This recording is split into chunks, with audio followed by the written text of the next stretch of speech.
Hello guys, welcome to our channel. అందరూ ఎలా ఉన్నారు? ఎవరైతే సబ్స్క్రైబ్ చేసుకోలేదు అండ్ ఫస్ట్ టైం నా వీడియో అయితే చూస్తున్నారో వెళ్ళండి సబ్స్క్రైబ్ చేసుకోండి అమ్మా, వెళ్ళండి ప్లీజ్. సబ్స్క్రైబ్ చేసుకున్నారా? వచ్చేయండి. నేను ఈరోజు మీ ముందుకు ఎందుకు వచ్చానంటే, I know that girls are very strong. దానికన్నా ముందు మీరు డిస్క్లైమర్ అనుకోండి, నోట్ అనుకోండి, ఏదైనా అనుకోండి. This video is for girls, not only for girls. Remember that one. Boys చూడాలి, గర్ల్స్ చూడాలి, but girls must watch. And my dear ముదుగుమ్మలు, we know that girls are very strong. ఓకేనా? We have to prove that. నేను ఇది చెప్పడానికి ఎందుకు వచ్చిన అంటే, నేను నిన్న గర్ల్ ఫ్రెండ్ మూవీ చూసిన. ఓకే, ట్రైలర్ చూసిన, నార్మల్ బేబీ ఈ మూవీస్ ఎలా అయితే ఉంటాయో అలానే అనుకున్న, బాయ్స్ గర్ల్స్ రిలేషన్షిప్ అని చెప్పేసి. బట్ ఒక్కసారి ఆ మూవీ చూసినాక my perception has totally changed అనమాట. ఇది అన్ని సినిమాల్లా కాదు. And every girl must watch this film.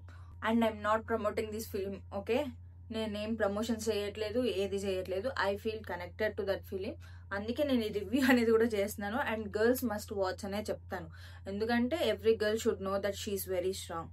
And ఆ మూవీలో ఇద్దరు రిలేషన్షిప్ లో ఉంటారు. మన హీరో ఎవరైతే ఉన్నారో తను చాలా కంఫర్ట్ గా ఉంటాడు తనతోటి. తన ఫ్రెండ్స్ తో మాట్లాడితే వాడిని వెళ్ళి కొట్టడం, సమ్ కైండ్ ఆఫ్ రెస్ట్రిక్షన్స్ అనుకోవచ్చు, అన్ని అనుకోవచ్చు. He's very comfort with her. But తను ఎందుకు హీరోయిన్ గురించి ఆలోచించలేదు? మన హీరోయిన్ భూమా గురించి ఎందుకు ఆలోచించలేదు? తను కంఫర్ట్ గా ఫీల్ అవుతుందో లేదో, తనకి ఓకేనా కాదో, why didn't he ask about her perceptions?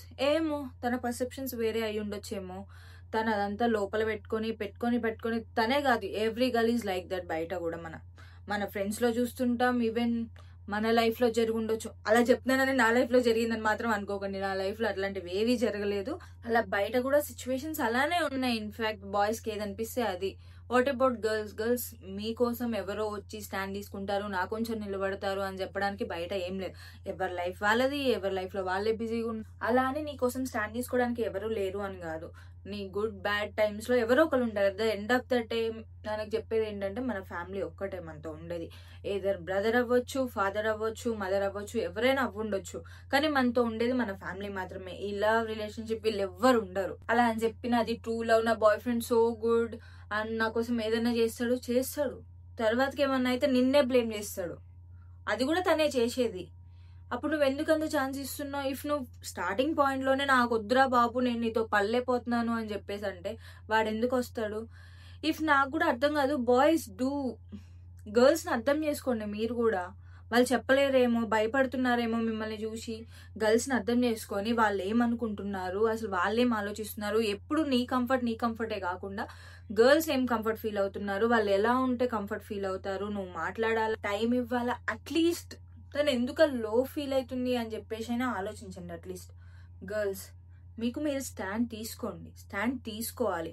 And ఇప్పుడున్న జనరేషన్ లో వకీల్ సాబ్ కనుక చెప్పినట్టు, లైక్ ఈ జనాలకి నువ్వు అవసరం అన్నట్టు, ఇప్పుడున్న జనరేషన్ కి ఖచ్చితంగా ది గర్ల్ ఫ్రెండ్ మూవీ అనేది అవసరం. అండ్ నాకు అర్థం కాదు, బాయ్స్ అప్పటిదాకా బేబీ బుచ్చి బంగారం అని చెప్పేసి, నా గర్ల్ ఫ్రెండ్ నా బంగారం అని చెప్పేసి అంటారు కదా. లైక్ నేనే తన ప్రపంచం, తన లవ్ లైఫ్ అన్ని, నేను లేకపోతే ఉండలేదు అని చెప్పేసి ఇవన్నీ మాట్లాడేసి, once she broke up with you, ఎప్పుడైతే తను బ్రేకప్ చెప్పేసి వెళ్ళిపోయింది అనుకో, అప్పుడు ఎందుకు సంథింగ్ కైండ్ ఆఫ్ హెరాస్మెంట్ చేస్తారు. లైక్ నిన్న సినిమాలో చూసినట్టే గలీజ్ పనులు. ఎందుకు తన్ని భయపెట్టాలి? ఎందుకు? తను నీ నుంచి ఫ్రీడమ్ కావాలనుకునే వెళ్ళిపోయింది. Let her leave. ఇంకా తర్వాత కూడా నువ్వు ఎందుకు టార్చర్ చేయడం? Boys do understand this. At least think about girls, about your girl. First అయితే లవ్ అని వెంటపడ్డ అమ్మాయిని తర్వాతకి సమ్ కైండ్ ఆఫ్ ఎందుకు చేయాలి? And my dear girls, please take a stand for you. Be independent, be strong, be brave. వాడు torture చేస్తున్నాడా, వాడు టాక్సికా, ఇదంతా వదిలేయండి. మీరు ఎందుకు భయపడుతున్నారు? వాడు టార్చర్ చేస్తే మీరు ఎప్పుడైతే భయపడడం ఆపేస్తారో, వాడు భయపెట్టడం కూడా ఆపేస్తాడు. అలా అని చెప్పేసి వాడు ఇద్దరు ముగ్గురుతో తిరిగినా you have to stood silent అని చెప్పేసి అని కాదు. మీరు ఎదిరించండి, మాట్లాడండి. నేను ఓన్లీ బాయ్సే తప్పనట్లేదు, ఈవెన్ గర్ల్స్ కూడా ఉన్నారు. లైక్ 2-3 మెంబర్స్ ని మెయింటైన్ చేసేవాళ్ళు. But I'm not talking about that girls. ఎవరైతే రిలేషన్షిప్ లో ఉండి భయపడుతున్నారో, టాక్సిక్ గా ఫీల్ అవుతున్నారో, రెస్ట్రిక్టెడ్ గా ఫీల్ అవుతున్నారో, even some kind of depression, stress, ఇవన్నీ కూడా ఉంటాయి. Boys do understand about girls.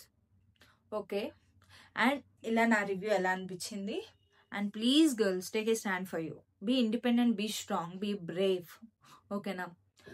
So guys, I think నా రివ్యూ మీకు అర్థమైంది అనుకుంటున్నాను. గర్ల్ ఫ్రెండ్ మూవీ చాలా బాగుంది, చూసేయండి. చాలా మంది చూసేసి ఉంటారు నాకు తెలిసి ఆల్మోస్ట్. ఎవరైతే నాలాగా మీరు కూడా కనెక్ట్ అయ్యారో కింద అయితే కామెంట్ చేయండి. ఇంకా okay guys, bye bye, see you next vlog.